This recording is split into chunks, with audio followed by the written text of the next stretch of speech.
Hello, હું છું પ્રાથમિક શાળાની શિક્ષિકા અને આપણે ભાગ 1માં જોયું હતું કે મારા નાના ખેડૂતોએ પોતાના ખેતરને રોપણી માટે ખેડીને તૈયાર કરી નાખ્યા છે. હવે તેઓ રોપવા માટે ભીંડાના બીજ, મેથી, મરચાંના બીજ, ધાણા અને કાકડી જેવા બીજ લઈને આવ્યા છે અને આ બીજ લઈને હવે રોપણી માટે તેઓ તૈયાર થઈ ગયા છે. હવે પહેલાં તે પોતાના ખેતરમાં ધાણાના બીજને વાવ્યા અને તેમની સાથે મેં પણ થોડા રોપણીની મજા લીધી.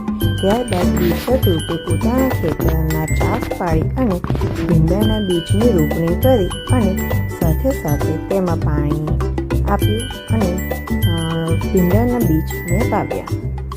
તમે અહીં જોઈ શકો છો કે ભીંડાના બીજ એ લોકો વાવતા દેખાય છે.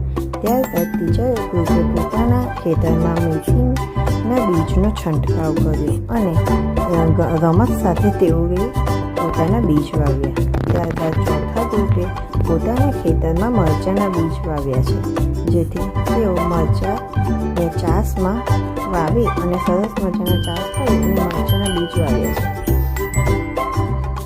હવે પાંચમા ગ્રુપની વાત કરીએ તો તે લોકોએ પોતાના ખેતરમાં કાકડીના બીજ વાવ્યા છે અને તે લોકોએ પણ ચાસ વાવી અને કાકડીના બીજનું